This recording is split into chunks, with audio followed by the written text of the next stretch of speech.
मेरा नाम है हरिया, मैं काम करता हूँ बहुत बढ़िया, खाता हूँ खाना और रोज गाता हूँ गाना। अरे यार, आज तो बहुत देर हो गई। इस खतरनाक जंगल को देखकर तो मेरे हाथ पैर ठंडे हो गए हैं। अगर मैं वक्त पर गांव नहीं पहुंचा तो मालिक बहुत नाराज हो जाएंगे। तभी हरिया को एक आवाज सुनाई देती है। सुनिए हरु जी। अरे, ये आवाज किसने दी? तभी हरिया को सामने कुछ दूर एक औरत खड़ी दिखाई देती है। अरे भाई, ये औरत अकेली इतनी रात को इस जंगल में क्या कर रही है? चलकर पूछना पड़ेगा। फिर हरिया अपनी बैलगाड़ी उस औरत के सामने लाकर रोक देता है और उससे पूछता है। अरे सुनिए, आप इतनी रात को इस खतरनाक जंगल में अकेली क्या कर रही हैं? तभी वो औरत मीठी आवाज में कहती है, अरे हरु जी, आप आ गए। मैं कब से आपका इंतजार कर रही थी। वैसे तो यहाँ से काफी लोग गुजर चुके हैं, लेकिन मैं खास आपका इंतजार कर रही थी। अच्छा, तुम सच कह रही हो? मुझे तो यकीन नहीं हो रहा है। वो क्या है ना, आज तक किसी ने मुझसे इतने प्यार से बात नहीं की। हाँ हाँ हरु जी, मैं सच कह रही हूँ। अब देर मत करिए और जल्दी से मुझे मेरे घर तक छोड़ दीजिए। हाँ हाँ, कौन सी बड़ी बात है, अभी छोड़ देता हूँ। आप मेरे पीछे बैलगाड़ी में बैठ जाइए और मुझे रास्ता बताते चलिए। फिर वो औरत हरिया की बैलगाड़ी में बैठ जाती है और हरिया बैलगाड़ी हाँकता हुआ आगे चल पड़ता है। फिर उस औरत के बताए हुए रास्ते पर चलते चलते हरिया बैलगाड़ी लेकर एक काली गुफा के आगे आकर रुक जाता है। हरिया उस औरत से पूछता है, हाँ देवी जी, आपका घर कहाँ है? यहाँ तो एक गुफा के अलावा और कुछ नहीं है। तभी अचानक वो औरत हवा में उड़ने लगती है। देखते ही देखते उसका सुंदर रूप एक डरावनी चुड़ैल में बदल जाता है और वो जोर जोर से हंसती है। अरे तू तो एक नंबर का बेवकूफ निकला।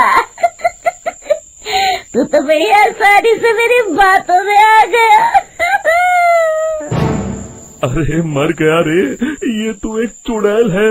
हे भगवान बचा ले, ये तो बड़ी डरावनी दिखाई दे रही है। और फिर अगले ही पल हरिया की बैलगाड़ी में रखा सारा सामान हवा में उड़ता हुआ उस काली गुफा के अंदर चला जाता है और वो चुड़ैल भी उस गुफा के अंदर जाकर कहीं गायब हो जाती है। हरिया ये नजारा देख बुरी तरह घबरा और परेशान हो जाता है। अरे, ये चुड़ैल तो मेरा सारा सामान लेकर गुफा में गायब हो गई। अब क्या होगा? अगर मैं गांव खाली हाथ गया तो मालिक मेरी अच्छी खबर लेंगे। मेरी इस बात का कोई यकीन भी नहीं करेगा। फिर आखिर वही हुआ। हरिया के मालिक चंपक सेठ को हरिया की किसी भी बात पर रत्ती भर भी यकीन नहीं हुआ। चंपक सेठ को लगा हरिया झूठ बोल रहा है और उसने ही लालच में आकर सारा सामान हड़प कर लिया है। फिर हरिया को बेईमान समझकर चंपक सेठ उसे काम से निकाल देता है। अगले दिन अपनी दुकान में परेशान बैठा चंपक सेठ गुस्से में बड़बड़ाता है। अरे, दुकान में तो सामान बिल्कुल भी नहीं है। अब मुझे ही शहर जाकर सामान लाना होगा। फिर वो अपनी बैलगाड़ी लेकर शहर चला जाता है। शहर से सामान लेकर जब चंपक सेठ वापस गांव लौट रहा होता है, तभी उसे एक आवाज सुनाई देती है। चंपक जी, ओ चंपक जी। अरे, ये तो कोई मेरा नाम लेकर मुझे पुकार रहा है।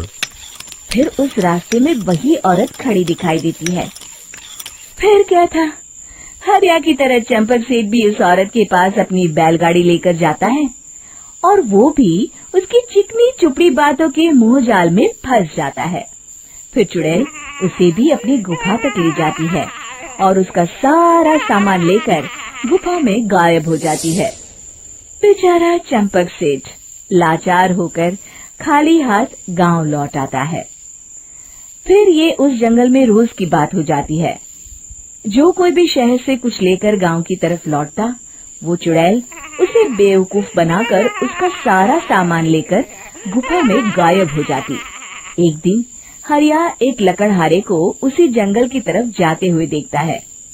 फिर हरिया उसे रोकते हुए कहता है, अरे भाई, क्यों अपनी मौत को दावत दे रहे हो? मेरी बात मानो, आगे जंगल में मत जाओ, वहाँ एक बड़ी भयानक चुड़ैल रहती है। लकड़हारा हरिया की बातों को नजरअंदाज करते हुए कहता है, अरे भाई, मुझे पहले ही बहुत देर हो चुकी है, मुझे जाने दो भाई। शाम तक लकड़ियाँ काट कर शहर के बाजार में बेचना है। तुम अपनी ये कहानी किसी फुर्सत में बैठे इंसान को सुनाओ, मैं तो चला। इतना कहकर लकड़हारा वहाँ से आगे जंगल की तरफ चला जाता है। फिर अगले दिन गांव के मुखिया के घर के बाहर बहुत सारे लोग जमा हो जाते हैं। तभी हाथ में कुल्हाड़ी लिए खड़ा लकड़हारा कहता है, अरे मुखिया जी, अब आप ही हमें बचाइए उस जंगल वाली चुड़ैल से। हमारा सारा काम तो शहर से ही होता है। अरे मुखिया जी, उस चुड़ैल की वजह से तो मैं पूरी तरह बर्बाद हो गया हूँ। हम सबको मिलकर उस चुड़ैल का कोई इलाज करना पड़ेगा। तभी भीड़ में खड़ा वीरा कहता है, आप लोग चिंता मत करिए, कल से वो चुड़ैल किसी को नहीं लूट पाएगी। मेरे पास एक बहुत अच्छी तरकीब है। तभी चंपक सेठ उसका मजाक उड़ाते हुए कहता है, अरे तेरा नाम वीरा है तो क्या हुआ? तूने अभी उस चुड़ैल को देखा नहीं है? जाकर अपना काम कर, बड़ा आया। तब मुखिया जी कहते हैं, नहीं चंपक सेठ, मुझे लगता है हमें इस लड़के को एक मौका देना चाहिए। फिर सभी गांव वाले मुखिया जी की बातों से सहमत हो जाते हैं और वीरा शाम को एक बैलगाड़ी में कुछ सामान लादकर उस जंगल की ओर चल देता है। वीरा, ओ वीरा, कहाँ जा रहा है? तभी वीरा मुड़ के देखता है, वही चुड़ैल एक औरत के रूप में खड़ी है। अरे बहन जी, मैं आपको ही ढूंढ रहा था। देखिए, मैं आपके लिए क्या लाया हूँ। है? अरे वाह, तो खुद मेरे लिए इतना सामान लाया है। तू ही अकेला गांव में समझदार है। जरा देखो, मैं भी खोल के, बड़े भूख लगी है। जैसे ही चुड़ैल उस सामान पर से कपड़ा हटाती है, एक भगवान शिव की तेज रोशनी उसके अंदर मूर्ति से निकलती है और चुड़ैल अपने असली रूप में आकर जलने लगती है। अरे मैं जल रही हूँ, बचाओ! बचाओ! ओम नमः शिवाय, मर गई मैं!